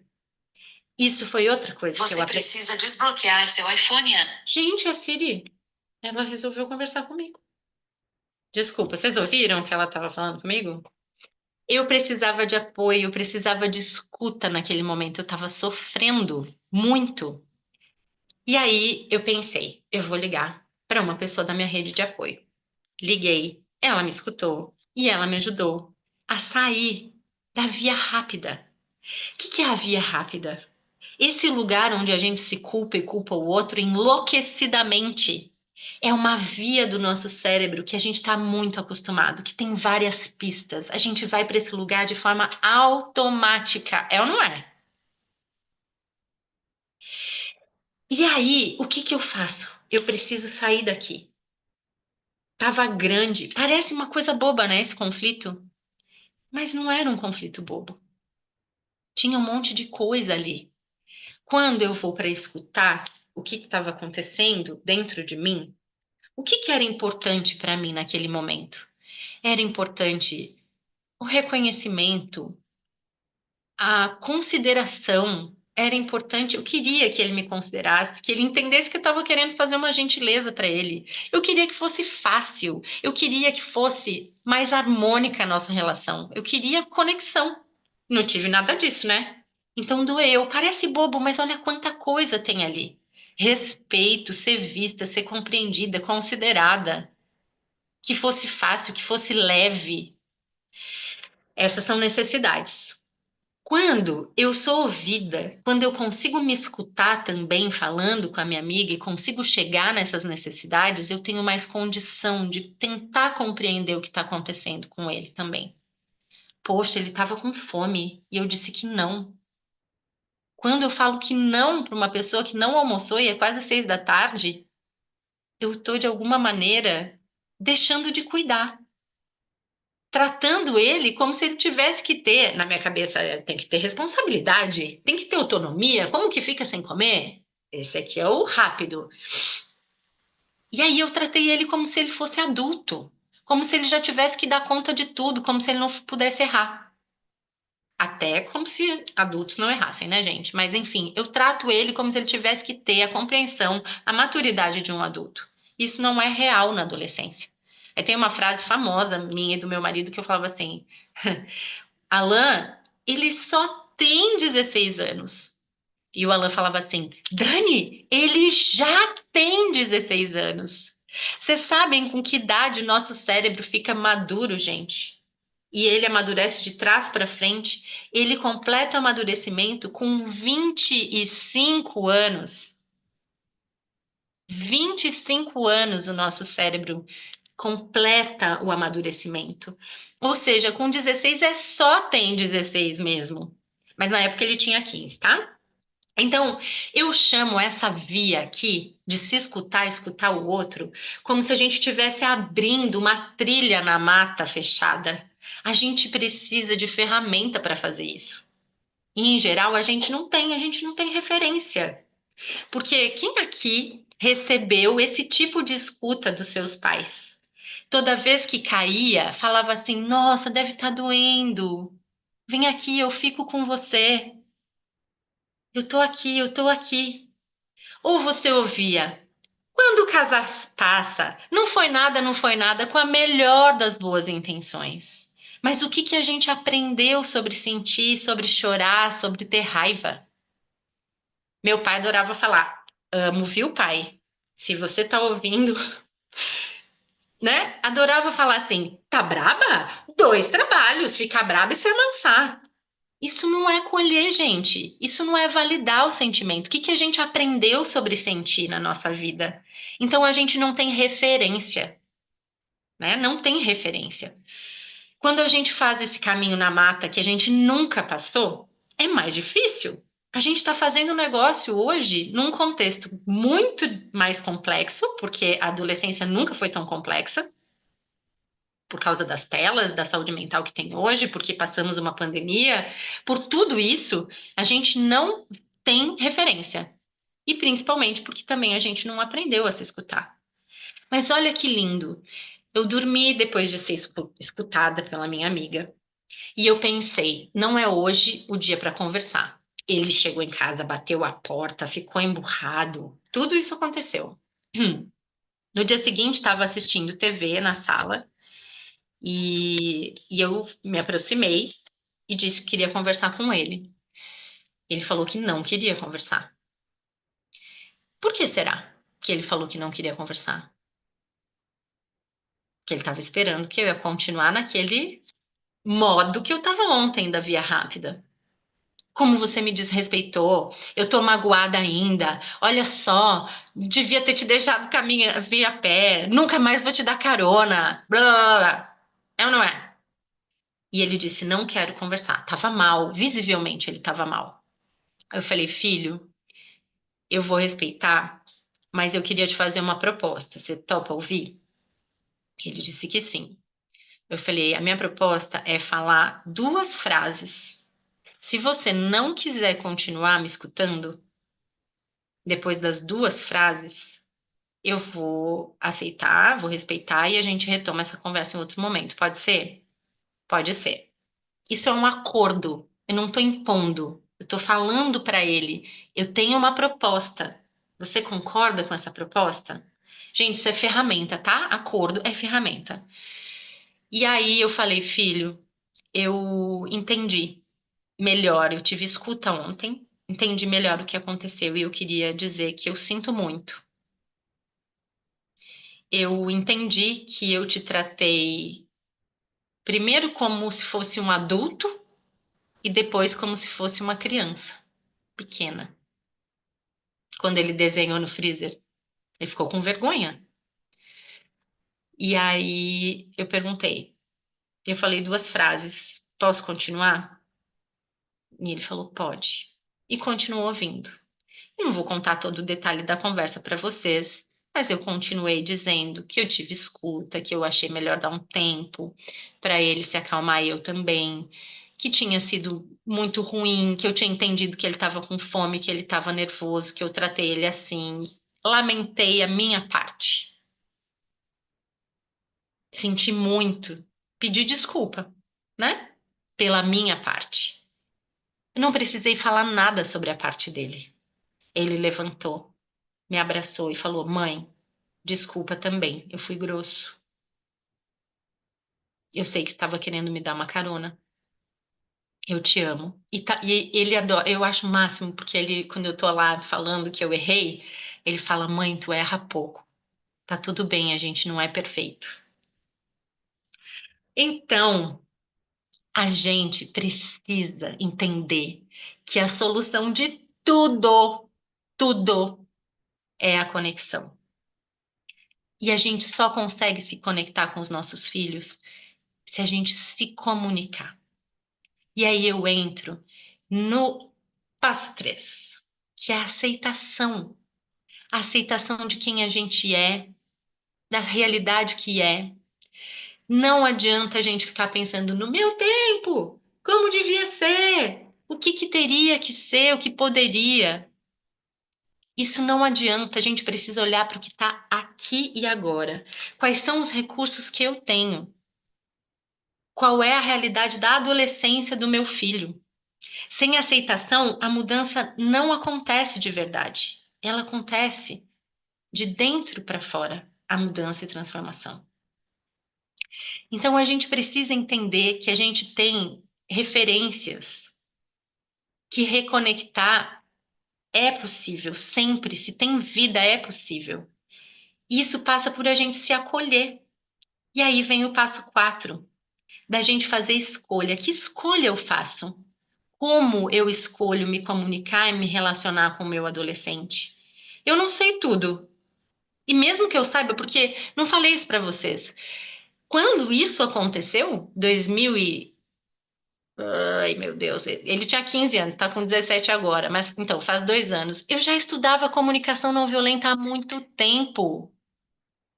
Desde 2013, isso aconteceu em 2022. Eu já estudava tudo isso que eu estou falando para vocês, educação parental, já fazia grupos, tudo. E na hora do vamos ver, o que que pega ali? Gatilho emocional, gente. Então, aqui tem uma pergunta, né, que é sobre essas escolhas.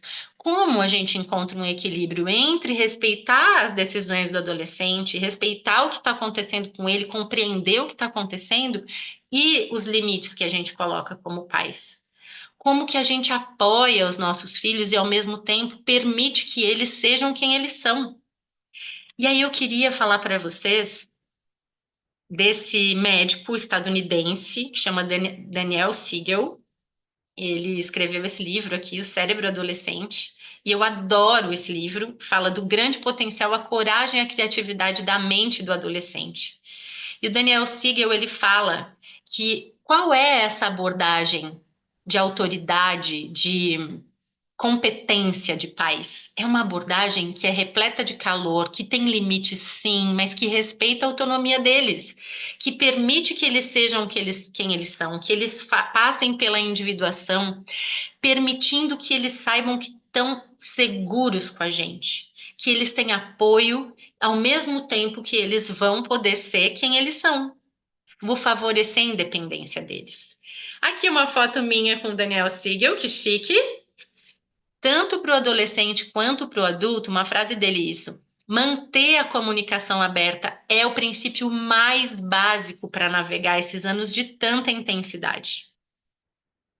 E aí eu chego para contar para vocês no que eu acredito de verdade. Conexão transforma, conexão protege, porque se a gente está conectado de verdade com os nossos filhos, eles vão sentir, gente, eles sentem que a gente se importa. E quando eles sentem que a gente está ali para ver, para apoiar, para, né, apoiar, volto a dizer, não significa salvar, né? Mas se eles percebem o quanto a gente considera quem eles são de verdade, permite que eles sejam, permita que eles façam escolhas e tá ali com um vínculo forte, se isso está acontecendo, isso é muito protetivo para o adolescente. Os meus pais se importam. E aí eu queria contar para vocês sobre o Simplifica a Adolescência, que é um processo de amadurecimento que vem acontecendo ao longo desse tempo do meu trabalho, e um processo de crescimento também, para atingir outras pessoas. Eu criei uma mentoria que é coletiva, em grupo, que se chama Simplifica a Adolescência, porque a gente não quer que seja mais fácil, que seja mais simples. Dá para perceber que o contexto não é simples, com tudo que eu falei? Então, quando a gente tá navegando por esse terreno aí, navegando pelo terreno é ótimo, né, gente? Por esses mares revoltos, por essa via rápida que a gente precisa desconstruir, a gente precisa de ajuda, a gente precisa de companhia. E aí eu quero contar para vocês que nessa mentoria tem um curso completo, com aulas gravadas, acesso de 1 ano, que a gente vai estar navegando por essa intensidade toda juntos. Então, quando eu comecei a perceber que eu estava usando muito essa metáfora da onda grande, eu pensei, gente, é isso, eu vou desenhar tudo que eu quero colocar para as pessoas nesse contexto. Então, eu desenhei esse percurso aqui, vou contar para vocês o que que é cada um. A gente está vivendo a onda grande, né? Então, como a gente está reconhecendo os desafios, onde a gente está, né? Que desafios são esses? Que desafios que a gente tem com os nossos filhos? Qual é o nosso estilo parental? Qual é a nossa história? Então, nós vamos enfrentar isso, reconhecer primeiro onde a gente está, né? A gente precisa ter consciência, lembra? Do passo 1. O módulo 2 é todo convidando a gente a olhar para dentro. É a carta na garrafa. Então eu vou ver o mapa, eu vou olhar para de onde eu vim, o que que eu acredito, quais são as minhas crenças que eu talvez não esteja nem me dando conta. Por que está acontecendo isso? Eu só consigo resolver aquilo que eu sei qual é o motivo, né? No módulo do Leme, a gente vai ter todas as ferramentas disponíveis para resolver os conflitos. Ferramentas da disciplina positiva, ferramentas de educação, de círculos, de comunicação não violenta. No módulo da bússola, a gente vai ter muitos conteúdos mais aprofundados sobre comunicação não violenta, porque comunicação não violenta parece simples. Se você já ouviu que é um jeito de falar, eu vou convidar você a desconstruir isso, porque tem muito mais a ver com como a gente se cuida, como a gente pensa, como a gente se trata. E aí, depois, para como a gente se relaciona com outra pessoa e como a gente pode impactar isso sistemicamente, né? No módulo Farol, a gente vai ter todas as referências que precisa. Então, vai ter curadoria de filme, de livro, e-books, materiais diversos que a gente vai usar ao longo dos módulos. Todos vão estar ali no Farol como um ponto de luz fixo para a gente. Na âncora vão estar as gravações das aulas com os especialistas, que eu vou convidar ebiatras diferentes para falar sobre diferentes temas, psicólogos, psiquiatras, neurologistas, nutricionistas, enfim. Os profissionais que a comunidade quiser que tenham para a gente ouvir e conversar, eles vão estar ali. A boia. A boia é essa, quando a gente está num mar muito revolto, que a gente não está dando conta, a gente não precisa que alguém dê a boia. A boia é a nossa comunidade da Simplifica. É o momento que a gente encontra outros pais para ter apoio. A gente tem encontros mensais, os que são comigo, né? Estou começando agora mensal porque é final de ano, mas provavelmente a gente vai aproximar mais isso. Nos encontros ao vivo, a gente tem facilitação para conectar teoria e prática. A gente tem uma metodologia que é participativa, ou seja, as pessoas vão construindo junto. Eu sempre gosto de feedbacks contínuos, tem espaço de fala, tem escuta, tem acolhimento, e a gente fica 12 meses juntos. Vou passar rapidamente aqui para o presente que eu tenho para vocês, tá?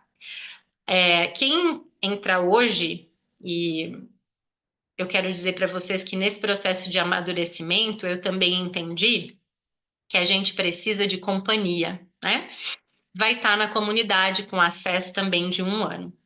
As aulas sobre os temas de interesse de vocês, já falei tudo isso, e vai ganhar um e-book que eu fiz sobre empatia para transformar os relacionamentos, que tem a ver com essa história que eu contei para vocês.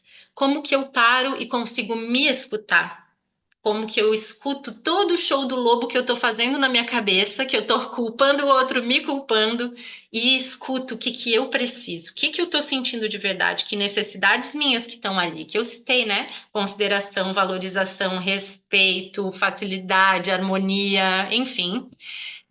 Tem todo esse exercício. Como que eu me estico para entender o adolescente ou qualquer outra pessoa, porque às vezes a gente vai fazer isso aqui com o nosso parceiro ou uma amiga ou qualquer pessoa.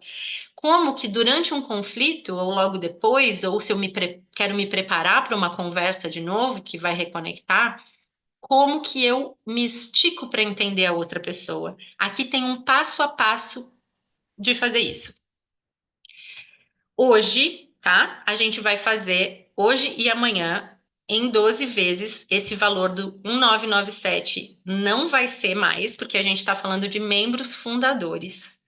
Até amanhã, nossa, ficou até domingo. Agora que eu vi. Até amanhã, o valor de estar na comunidade, e-book, curso com aulas gravadas, tudo isso vai estar por 997 à vista ou em 12 vezes de R$ 100, tá? Quando a gente pensa em todo esse apoio, em todo esse conteúdo e pensa numa sessão de terapia, acaba se tornando barato, né? É lógico, a gente não vai estar ali olhando individualmente, não substitui a terapia. Em alguns casos, a gente precisa sim disso também, mas o assunto aqui é como a gente tem companhia. Como a gente se ancora em conteúdos, com pessoas que estão vivendo com as mesmas coisas, com mapas, outros mapas para passar. Agora que eu vi, o Até Domingo tá ali. Então, o meu convite para vocês, gente, é entender que se não for agora, né, a gente se reconectar com os nossos filhos, quando que vai ser? Então, eu vou abrir aqui de novo. Eu estou vendo que a gente eu não acompanhei o chat, vi que tinha coisas acontecendo no chat, mas não acompanhei. Queria perguntar para vocês, deixa eu ver. Rafa, você acompanhou o chat? Tem alguma coisa Acompanhei. que você selecionou para mim? Temos algumas coisas, sim. Acabei Vamos de lá. ver que a Maria colocou. Nossa, falou a palavra gatilho, até atacou a minha menopausa. Dá calor, né, Maria? Pelo amor de Deus, mas vou deixar agora com a... Não, pode subir e ver. As pessoas estão com muita dificuldade em controlar o tempo de tela, impor limites, em relação aos estímulos vazios. Teve um relato muito forte aqui sobre uma situação de amigos ocultos, né? Amigos virtuais nas redes sociais, né? A gente conversou sobre isso, Dani, também essa semana, que tu tinha me comentado que isso é uma realidade. Uhum. Apareceu aqui também.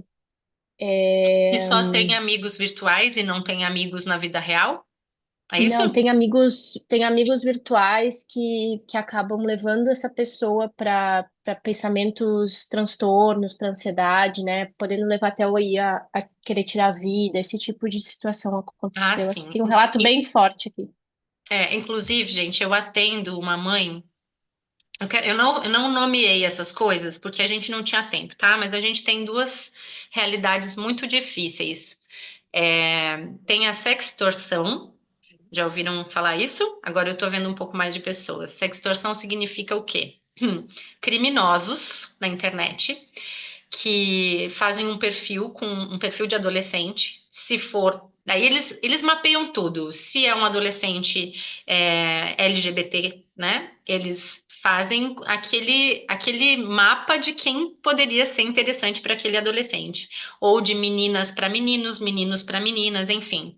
Aí eles fazem perfis falsos e começam a falar com os adolescentes, nossos filhos, e interagir, interagir, interagir. E chega um momento que esses criminosos mandam nudes para os nossos filhos e pedem nudes de volta. E aí, quando o adolescente faz, né, atende, porque fica conversando, então cria um vínculo.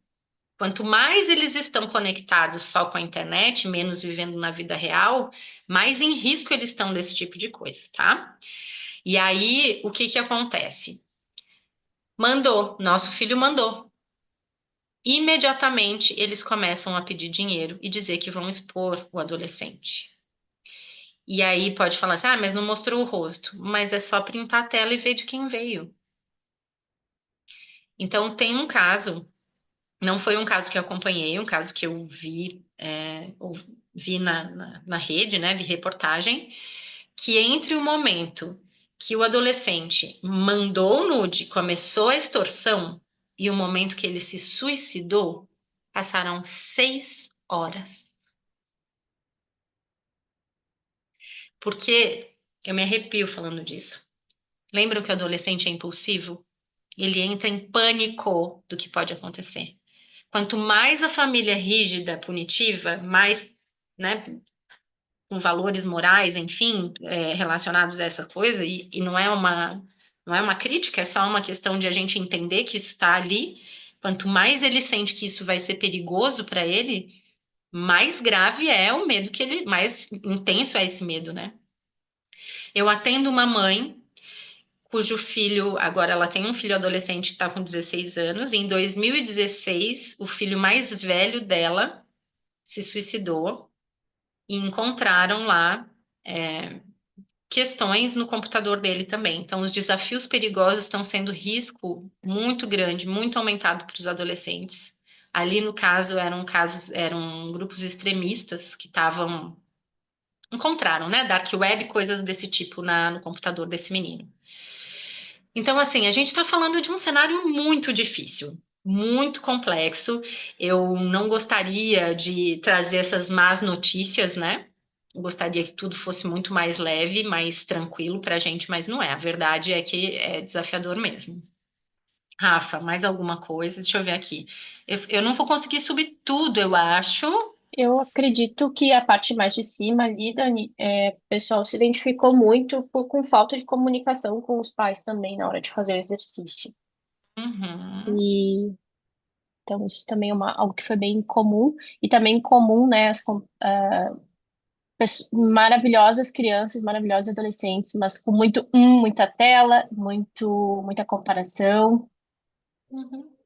Que impacta na saúde mental, né, Rafa? É isso que está acontecendo.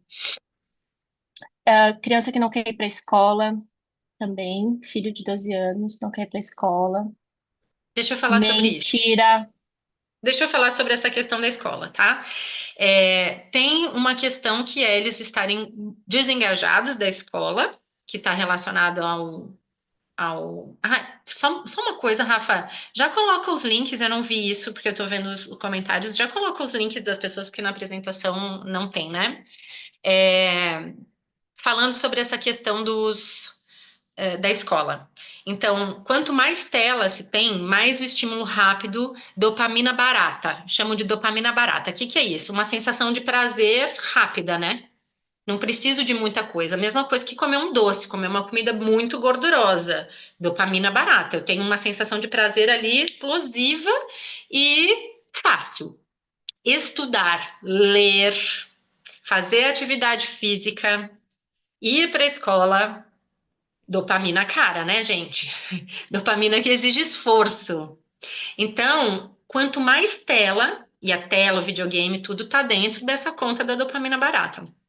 Quanto mais eu tenho estímulo rápido da tela, menos o meu cérebro tá acostumado a fazer um outro tipo de caminho, circuitaria cerebral, e é mais fácil desengajar. Então, esse é um ponto. Mas tem um outro ponto de filho de 12 anos não quer ir para a escola, que a gente precisa olhar. O que está acontecendo na escola? A gente está vivendo violência? Tem bullying? Como está o pertencimento? Como está o relacionamento com seus pares? Lembram que o principal pertencimento nessa faixa etária é com os pares. Se isso não vai bem, impacta muito no desengajar na escola. Então, essas coisas, elas são importantes para a gente se dar conta, tá? Não sei se isso responde, porque é difícil responder as perguntas falando faça isso. Seria leviano da minha parte. O que eu trouxe aqui, que é como a gente se comunicar, como a gente olhar para dentro primeiro, para o que está ali vivo dentro da gente, para depois conseguir ir para a conversa com o adolescente, é o que eu vejo que é geral. E fazer perguntas é geral também. Então, eu preciso entender que o cérebro de quem está consumindo muita tela está funcionando diferente do cérebro do nosso cérebro quando a gente estava na adolescência, certo? Eu preciso entender que se não está querendo ir de jeito nenhum, pode estar acontecendo alguma coisa. A gente precisa olhar para isso, tá? Deixa eu ver. Tem várias pessoas, estou baixando aqui. Rafa, se quiser falar mais. Mentira, questão da mentira. E a questão Uhum, também, se tu já quiser engrenar aí, questão de álcool, drogas. A uhum. mentoria é para quem está passando por isso também? Com certeza, com certeza. Porque a gente vai olhar para os temas, vamos ter encontros temáticos, né? Mas de qualquer maneira, eu volto a dizer, a gente vai falar sobre os temas e vai fortalecer a nossa consciência, as nossas habilidades de comunicação com o adolescente. Não existe infelizmente, gente, adoraria falar para vocês, olha, eu vou passar para vocês uma pílula ou um chazinho que vocês tomam e facinho o negócio resolve. Não é assim. Mas qual é o caminho para a gente resolver? É a gente melhorar os nossos recursos para lidar com os desafios. Álcool, drogas, deixa a gente muito em pânico. Eu fico em pânico, desesperada, de um jeito. E tem a ver com a minha adolescência também, né? Tem a ver com a minha história, com as coisas que eu vi, com o medo que eu tenho, o medo que o meu marido, por exemplo, tem por ter perdido amigos que eram usuários de droga, por acidente, por overdose. Então, isso tudo mexe muito com a gente. Quando a gente olha para isso e entende que esse comportamento é a pontinha do iceberg e que tem coisas por trás que eles estão vivendo, não é para naturalizar e normalizar e dizer vai passar. Não, a gente tem que olhar para isso, porque senão a gente está sendo pais negligentes. Não vai passar. Porque eu escuto pai e mãe consumindo droga junto com o filho adolescente. Que limite é esse? Que contorno é esse que a gente está dando? Porque eles não vão ter que atravessar os limites que a gente está dando, eles não vão ter que passar pelas fronteiras para ir para o mundo. Se a gente deixar muito expandido ou muito aberto, sem limite, o que que eles vão ter que fazer para transgredir? Já pararam para pensar nisso? Precisa fazer muito, né, para transgredir uma família que não tem contorno nenhum. Então, é preciso cuidado com isso. Então, tem um lado que é quem é muito rígido com isso e pune, que é difícil, o adolescente vai mentir, vai esconder. Eu contei para vocês, agora vai ficar no YouTube também, né? As pessoas das mentorias que eu já fiz morrem de rir, que eu conto minhas historinhas de adolescente, né? Que escondia pinga na moita quando saía. Ai, meu Deus, tô só pensando nos meus pais vendo isso. Bebia pra caramba e fui muito punida por causa disso. Então, o que que adianta a gente punir? A gente precisa conscientizar, porque quanto mais a gente vai punir, mais eles vão mentir e esconder para fazer exatamente o que eles querem. Então, tem um lado que é eu não dou limite, outro lado é dou limite demais e puno demais. A gente precisa entender que eles vão fazer algumas escolhas também na adolescência. E que essas escolhas, eles vão ter que lidar com elas também. Então, eu cheguei nesse ponto de falar sobre drogas com meu filho. Foi uma conversa bem recente. Até fiz um vídeo, tá no meu Instagram. Coloquei nos stories, depois pus no feed. E eu tava falando, né, com ele sobre isso, fazendo perguntas. Ele tava me contando dos amigos. Aqui onde eu moro, que é Florianópolis, eu brinco que a maconha é praticamente legalizada. Não é, né, gente? Mas é tanto das pessoas consumirem tanto, desde criança, às vezes, é muito impactante para mim isso. É, E ele estava contando desses amigos com os quais ele convive, que fumam maconha e tudo mais, e fazendo perguntas para ele. Chega um momento que ele disse assim: Mãe, fica tranquila, eu tô bem. Eu não é uma coisa que eu me interesse, assim, tu pode ficar tranquila. E eu disse: Filho, você sabe por que eu tô te fazendo todas essas perguntas? E ele falou um palavrão depois, tá, gente? Mas ele falou assim: Ah, eu sei, mãe, é porque tu se importa pra mim. Ou seja, ele sabe que eu não estou falando tudo isso porque eu quero deixar ele de castigo pro resto da vida. E sim, porque eu me importo com ele. Então, que a gente tem que fazer os nossos filhos quererem ser felizes, quererem ser saudáveis. A gente precisa fazer os nossos filhos gostarem da vida. Quando a gente considera, vê, ouve, tem conexão com eles, quando a gente se comunica, e se está muito estourada a relação de vocês em relação à comunicação, vai dar mais trabalho, gente. A verdade é que vai dar mais trabalho, mas dá ainda para resgatar. A gente não vai perder a esperança. Então, a gente precisa que eles queiram ser felizes, que eles queiram viver. Quando eles querem ser felizes, querem viver, e eles sabem que a gente considera eles muito, isso é muito protetivo.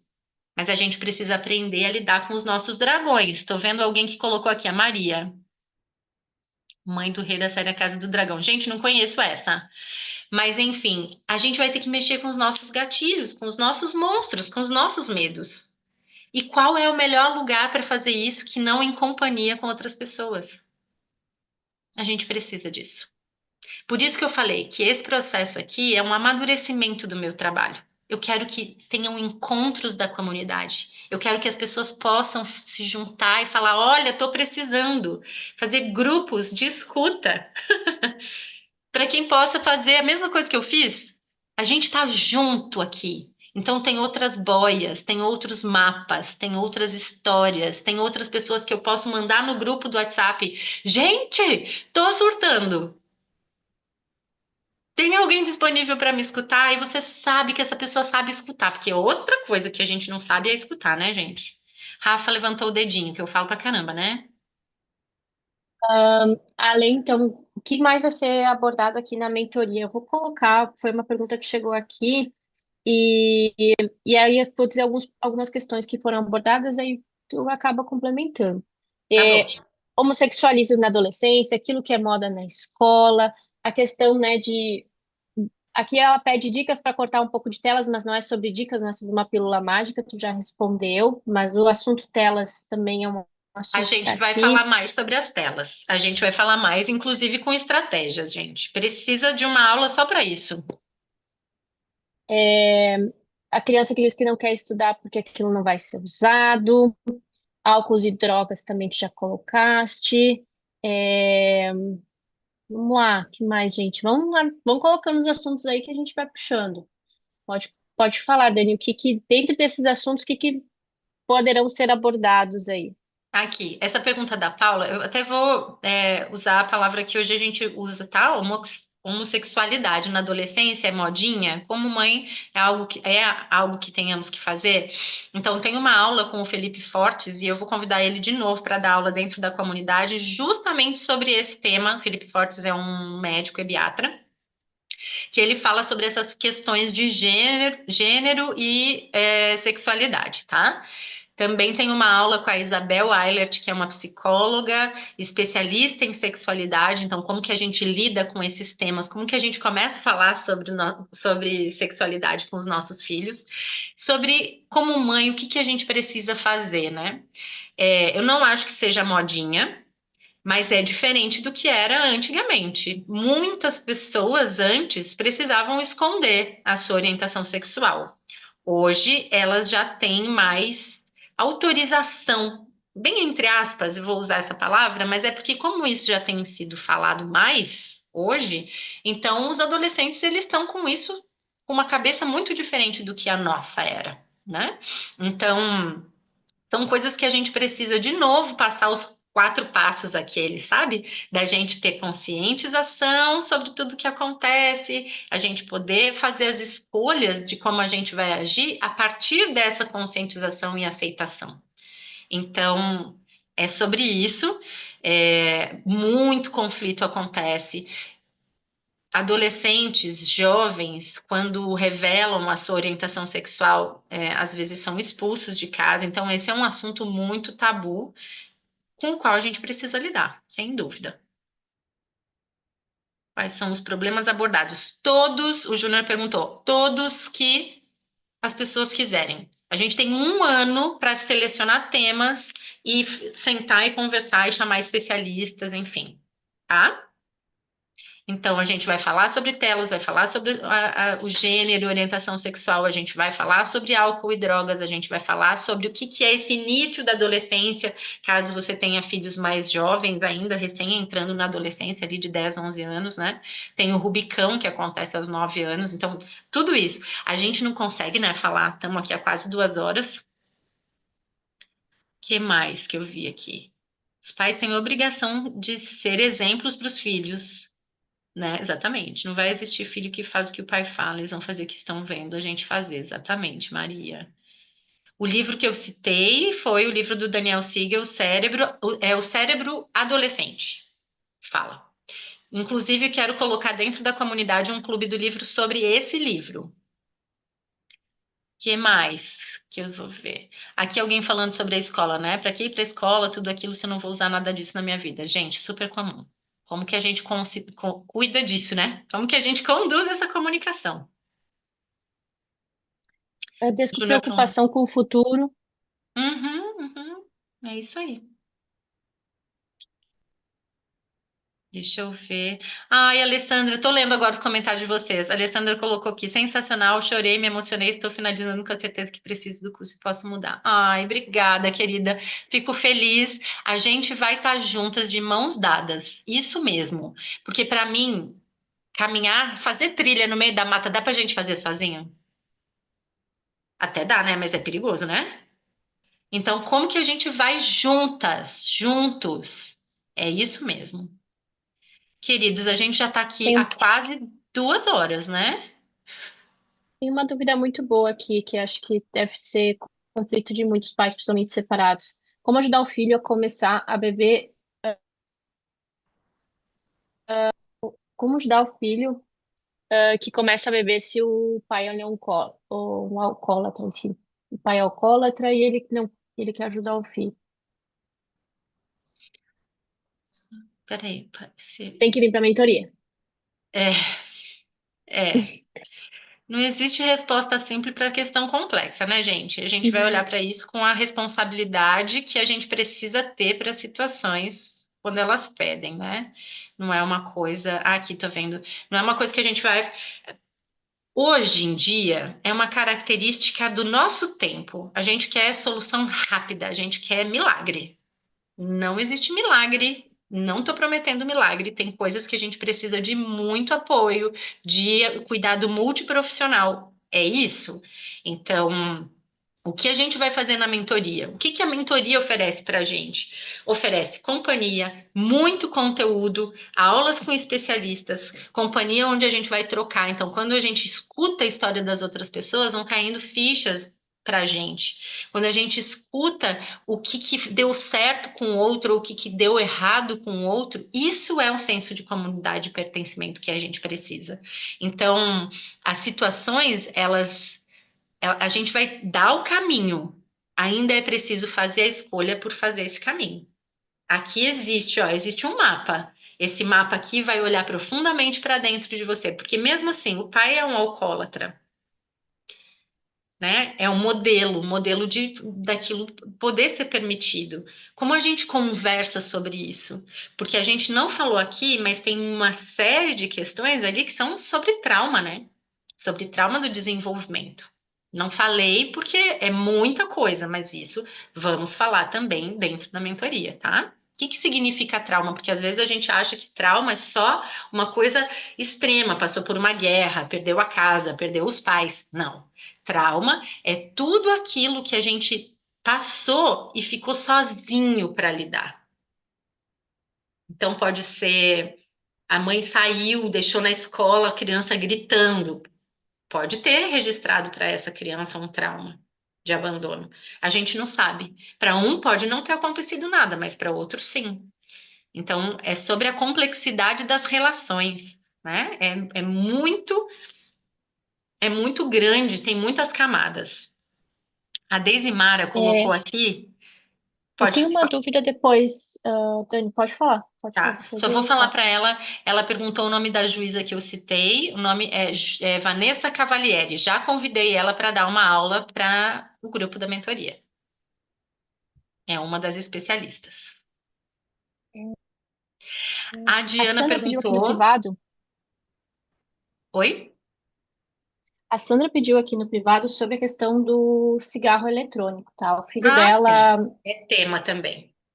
é tema também. E acho que tem uma coisa dentro dessa pergunta dela aqui que é muito forte, ó, se ele jura que não, mas eu Uhum. peguei na bolsa dele, mas ele não sabe que eu sei. Então tem muito isso, né? Comum, comum, comum, comum, comum. Comum. Ouço todo dia dos pais. A gente precisa falar sobre isso detalhadamente, né, gente? E passa pela comunicação. Tudo passa pelo jeito como a gente se comunica, como a gente conecta. E pela nossa compreensão de que a gente, com algumas abordagens, só aumenta a resistência do adolescente. Então, diante de um comando, o cérebro, isso é neurociência, o cérebro humano tem duas opções. Quando ele escuta um comando, quando ele escuta uma ordem, ou ele se submete ou ele se rebela. A gente precisa ajudar os adolescentes a fazerem melhores escolhas. Não é impondo aquilo que a gente acha que tem que ser. Infelizmente, porque seria uma delícia, né? Ah, eu aperto o botão, ele quer fazer exatamente o que eu quero. Ele obedece. Só que a gente também quer filhos criativos, né? Então, a gente quer que eles pensem, que eles tenham a sua autonomia e eles vão, quem vai ficar com o pulmão de quem consome de quem usa cigarro eletrônico são eles. Pode quebra a gente no meio, mas a gente precisa ajudar eles a terem consciência dos impactos disso. Já falei o nome da Vanessa Cavalieri. A Diana me perguntou uma coisa. Ô, Isso. Diana, você tá aqui. A Diana fez parte do GEA, eu chamava de GEA, né? Um. Ela perguntou: o serviço que você está oferecendo são encontros para debater assuntos, tipo foi o GEA? É o GEA, mas tem aulas gravadas, tem mais encontros com especialistas e tem mais materiais. A que eu vou falar sobre o GEA é um GEA mais maduro. GEA era Grupo de Estudo sobre Adolescência, tá, gente? A Diana fez parte. Aqui, o que eu quero falar para vocês é que Opa, a Maria escreveu: mais perdida que cachorro quando cai da mudança. Sobre opção sexual, minha filha que não sabia se gostava de menino ou menina, falei que o nosso corpo fala, pedi para ela se acalmar, que isso não seria uma regra. Isso aí, adolescência é fase de experimentação. Isso, Maria, mandou bem demais. Gente, às vezes eu falo que nem adolescente, porque eu tenho dois e tenho uma população que circula na minha casa, então tem umas coisas que eu pego, né? Então eu achei que a Maria Lobo mandou bem demais quando ela fez isso aqui. Adorou o encontro, forma de expressar isso. Então, gente, a gente precisa estar junto. Resumindo, é isso. Se você está sentindo que esses desafios estão aí batendo na tua porta, ou já bateram, já entraram, já sentaram na sala, vamos junto, porque é isso que a gente precisa. A Lena colocou que o cartão. Ah, isso aqui a Rafa vai ver, né, Rafa? Uhum, pode deixar. O suporte já colocou, muito bem, são muitos desafios, encontrar ferramentas e apoio para lidar com tudo isso. Gente, muito obrigada. Isso, Eduardo colocou, protocolo Eu Te Vejo. Isso mesmo, maravilhosa. A Cristiane, meu filho pegou o pai postando, usando. Ah, isso que eu nem falei para vocês da pornografia, gente. Pornografia aberta no X, pornografia. Eles estão acessando pornografia. Tem adolescente de 12 anos, 14 anos viciado em pornografia. Parece que o acesso que eles estão tendo está sendo antes dos 9 anos. Então, assim, a gente tem tema aqui para falar que é para nunca mais parar, na verdade, tá? A Cristiane falou: meu filho pegou o pai postando, usando ele pro pai. Pai, que feio, você não sabia que isso é ruim para a saúde? Tantas histórias, as pessoas param no hospital. Maravilhoso. Ai, provavelmente foi o vape, né? Orgulho do meu filho. Ai, gente, que delícia a gente sentir muito orgulho dos nossos filhos, né? Que delícia que a gente possa sentir muito, mas também entender que eles vão fazer as deles. Porque isso aqui não é sobre ser perfeito, nem a gente ser perfeito e nem eles. Então, se a gente baixa essa expectativa, também a gente sofre menos. As nossas questões como mães poderão ser vistas nessa comunidade, então, com certeza. Com certeza. A gente vai falar, com certeza vamos falar. Os encontros, como eles vão ser os encontros, tá? Que eu programei agora uma vez por mês, porque começa férias, fica essa maluquice, né? E eu vou viajar também amanhã, no caso. Mas uma vez por mês a gente vai se encontrar e depois o meu plano é aproximar isso, tá? Junto com vocês e oportunizar que vocês tenham encontros só entre vocês também, para que vocês tenham alguma autonomia. E aí a questão como mãe vai ser vista sim. O plano é: começa a aula com um tema, dou uma espécie de aula em alguns momentos, em outros momentos não vou dar aula, a gente só vai falar sobre as questões. Eu quero encontrar uma pessoa que faça encontros específicos, um homem de preferência, com pais, padrastos, cuidadores homens, tá? Então, isso é uma coisa que estou em busca, para que também tenha esse espaço de falar sobre a parentalidade. Então, chamem seus maridos, por favor, e a gente vai ter um espaço de cuidar para a gente, mãe, para a gente se cuidar, para a gente se abraçar, se dar as mãos. Maravilhoso. Olha, a Anne Caroline falou que ele topa e está criando esse projeto. Maravilhoso, já vamos trocar ideia. Gente, eu preciso encerrar. Eu quero agradecer demais todo mundo que ficou até agora, quem participou. Quero dizer para vocês que é uma alegria para mim estar colocando esse projeto no mundo. É uma honra para mim ter a confiança de vocês aqui. Esse projeto vai começar, o primeiro módulo todo já está disponível a partir de agora e a gente se vê lá do outro lado, né? Então, um beijo grande.